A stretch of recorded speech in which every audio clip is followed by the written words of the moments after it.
वहीं अपने आंखों के सामने राधा राधा राधा राधा श्वास प्रश्वास की गति को लंबा खींचता रहे, लंबी श्वास, और धीरे जब छोड़े तो धीरे धीरे धीरे छोड़े, फिर धीरे धीरे श्वास प्रश्वास की गति पर शासन करे और एकाग्रता पूर्ण, और पलक न झपने पावे। और जब पलक झपक जाए तो आंख मूंद कर नाम ध्यान करे, आंसू आने लगे तो कोई परवाह नहीं, फिर एकाग्र, उससे बहुत एकाग्रता मिलती है। त्राटक क्रिया विद्यार्थियों को भी करनी चाहिए, वो बहुत एकाग्रता मिलती है, विद्याध्ययन में बहुत स्मृतिवान हो जाता है।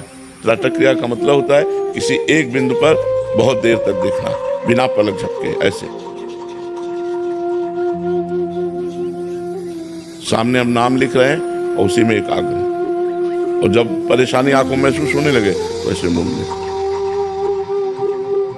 ऐसे, इससे बहुत आपकी एकाग्रता बहुत पावरफुल हो जाएगी, स्मृतिवान हो जाएंगे आप, किसी भी बात को सोचना फौरन स्मृति आ जाएगी। ऐसा करना चाहिए, पर ये वही कर सकता है जिसका ब्रह्मचर्य ठीक है।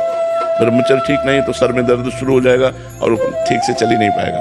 ये साधन जो भी होते हैं अध्यात्म के, इनमें मूल में ब्रह्मचर्य चाहिए। अगर ब्रह्मचर्य नहीं है तो फिर नहीं चल पाएगा। ब्रह्मचर्य पावर होता है, ब्रह्मचर्य चाहे गृहस्थ भी हो, उचित ब्रह्मचर्य सबको रहना चाहिए। ब्रह्मचर्य जीवनी शक्ति है, उसको नष्ट करने से ऐसा नहीं कि आप अच्छा अच्छा खाते पीते हैं तो आप बलवान बने रहेंगे, नहीं। ब्रह्मचर्य एक महान शक्ति है जो उसको संचित करता है, वो उसकी दिनचर्या बिल्कुल फिट चलेगी, उसकी स्मृति फिट रहेगी, उसके किसी कार्य में थकावट नहीं होगी, उसको कोई बात परेशान नहीं कर सकती, कभी डिप्रेशन में नहीं जा सकता, कभी नेगेटिव विचारों से परास्त नहीं कर सकते जिसके जीवन में ब्रह्मचर्य है। अब आज हमारी समाज ब्रह्मचर्य नाम से ही परिचित नहीं हो रही, जिस तरह हमारा मन इंद्रिया कहे वैसे हम चले जा रहे हैं, ये ठीक नहीं है। उचित खान पान, पवित्र ब्रह्मचर्य, और जैसे यौगिक क्रियाएं, थोड़ी देर पद्मासन सिद्धासन में बैठना, प्राणायाम करना, त्राटक क्रिया करना, इससे हमारी बौद्धिक शक्ति बलवान होती, स्मृतिवान होता है। वो जो एकाग्रता है उसकी एकाग्रता रूपी धन परिपक्व होता है, वो जिधर चाहे उधर एकाग्रता।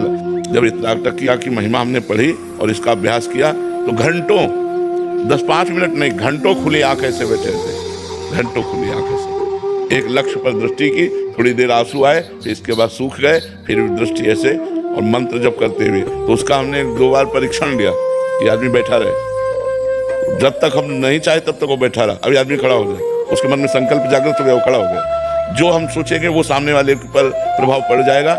ये यौगिक क्रियाएं हैं, छोटी मोटी मतलब सिद्धियां हैं, ये यौगिक क्रियाएं हैं। तो त्राटक क्रिया से जो स्मरण करना चाहो, अगर त्राटक क्रिया सिद्ध हो जाए और आपका पवित्र स्मरण बना रहे भगवान का, तो आप कई जन्मों की बात याद कर सकते हो, क्योंकि सब कुछ भरा तो मन में ही है ना। जितना खोल पाओ आप, आपके हृदय में ही सब कुछ भरा है, जितना आप खजाना खोल पाओ, बस नाम मंत्र ये तिजोरी की चाबी है। जितना नाम जप करोगे, मंत्र जप करोगे, उतने ज्ञान विज्ञान आपका प्रकाशित होता चला जाएगा। बाहर थोड़ी कुछ है, सब कुछ अंदर बैठा हुआ, सब अंदर है। जब परमात्मा अंदर है तो ज्ञान विज्ञान सब अंदर है, और अंदर के ही ज्ञान से माया का नाश होता है, बाहरी ज्ञान से नहीं। दीपक जी दिल्ली से। राधे राधे महाराज जी। महाराज जी, मेरा प्रश्न है कि एकोहम बहुश्यामा का सूत्र जो कहा जाता है, ब्रह्म के भीतर संकल्प हुआ कि एक से अनेक होने का, परंतु आत्मा परमात्मा अखंड होने के बाद भी अलग अलग देह में परिवर्तित वो ब्रह्म कैसे होता है महाराज जी? वो एक ब्रह्म ही हम जीवों के रूप में परिवर्तित होने के बाद भी अकेला कैसे बच जाता है? जैसे 1000 घड़े रखे हों और उसमें 1000 सूर्य का प्रतिबिंब पड़ रहा हो, तो सूर्य 1000 हो गए क्या? ये तो घड़े हैं, 5 भौतिक घड़े हैं, इनमें उसका तेज पड़ रहा है, प्रकाश पड़ रहा है, उसी ब्रह्म का प्रकाश है, उसी से सब संचलित चैतन्य हो रहे हैं। तो ब्रह्म करोड़ों अरबों थोड़ी हो गया, ब्रह्म तो एक ही है, उसी के। बिजली एक है ना, पूरे भारत में फैली हुई है, गांव गांव में फैली हुई, तो उसका प्रभाव अलग अलग है। हीटर में गर्म है, फ्रिज में ठंडा है, वो पंखे में वायु देती है, हाइड्रोजन में लाइट देती है, मशीनों का काम चल रहा है। तो बिजली कितने कार्य हैं, बिजली के कार्य देखो तो कितने हैं, और बिजली तो एक ही है ना। जो बिजली यहाँ चल रही है, दिल्ली में चल रही है, बम्बई में चल रही है, कलकत्ता में चल रही है, बिजली तो एक ही है ना। आप बिजली 2 तो नहीं कह सकते ना, समझ रहे हो ना।